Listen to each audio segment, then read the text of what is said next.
What is up, my friends, my friends, my friends? Welcome back to another episode of the Daily Dose. We are coming at you today with day number 338, my friends. We're in the book of Hebrews. We are cruising through. We're looking at chapters 7 and 8 today. And we've also got Psalm number 28 as our devotional side item. Okay? So let's jump in and see what we're working with today, y'all. All right, so Hebrews 7 and 8. Now, we look a little bit more about this dude, Melchizedek, right? We mentioned this briefly the other day. This guy appeared in the Old Testament, and he was a very kind of mysterious figure. We don't know a whole lot about him. Well, we read a little bit more about him. We don't learn a whole lot more, but we do read more about him, and he's compared to Jesus in a way, right? And this is interesting. We can draw some conclusions and make some speculations, but let's look at this, okay?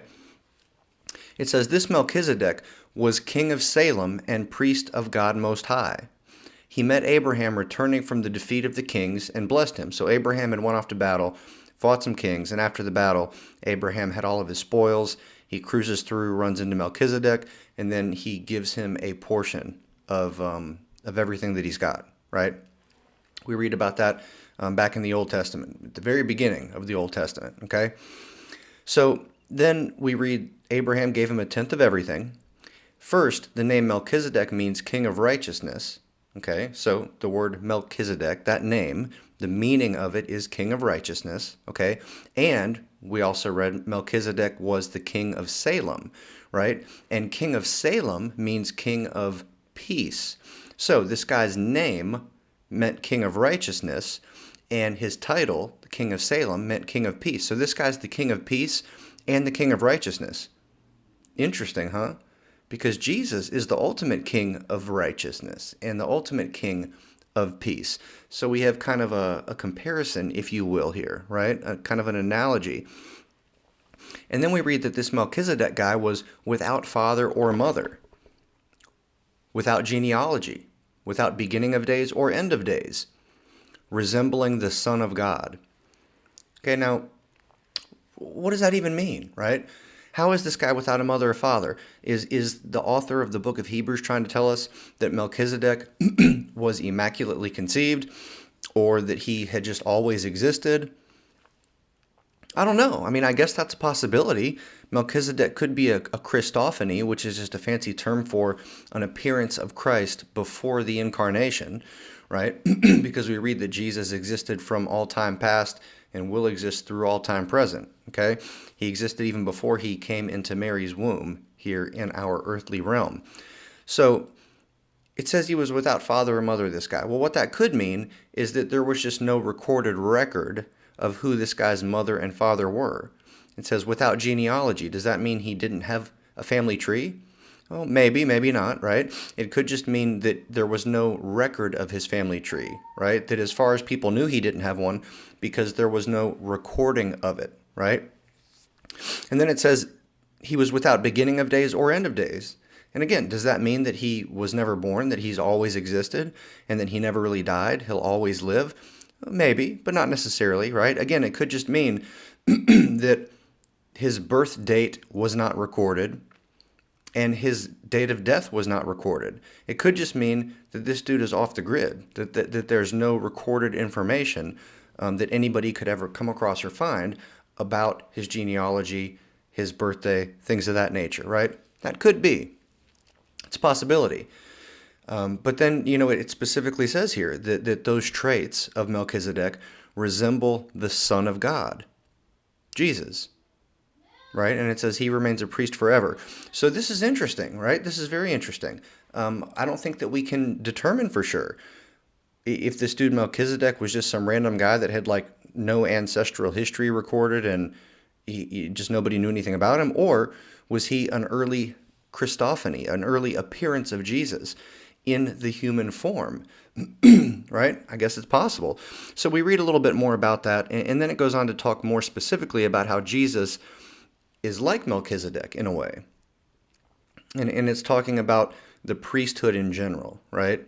The priesthood, the old priesthood as it relates to the law and sacrifices, and this newer priesthood with Jesus being the ultimate high priest. And what was a priest? Y'all remember? right? A priest is somebody who generally represents the people before God, right? A prophet was normally someone whom God would use to speak his will or his word to people, right? A prophet would usually be a communicator from God to the people, right? And a priest is someone who communicates on behalf of a person or the people to God, right? So when we're talking about a priest or a high priest, we're kind of talking about a mediator, a go-between from us to God, right? As I understand it, that is pretty much what we're talking about when we refer to a priest.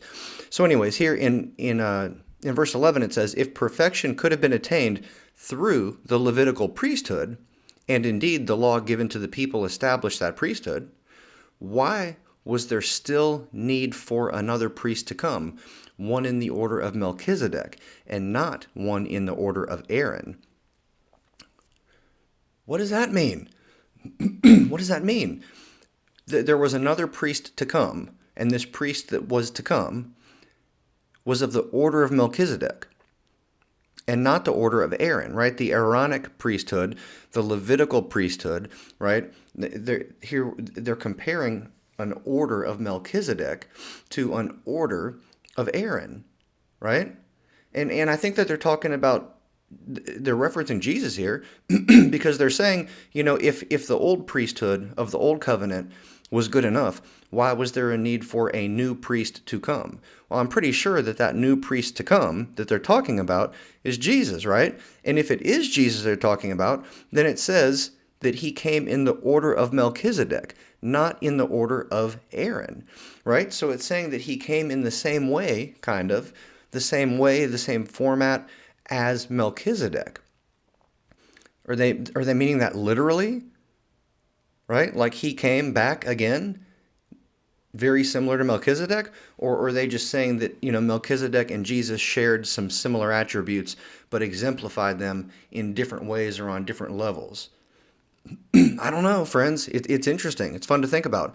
And then a little bit farther on, it talks about God giving an oath, and dun, dun, dun, dun, dun. Anyways, it says in verse 20, it says, and it was not without an oath. Others became priests without any oath, but he became a priest with an oath when God said to him, the Lord has sworn and will not change his mind. You are a priest forever. That comes out of Psalm, right? And that was kind of a prophecy sort of about Jesus. And then it goes on to say, because of this oath, Jesus has become the guarantor of a better covenant, of the new covenant, right?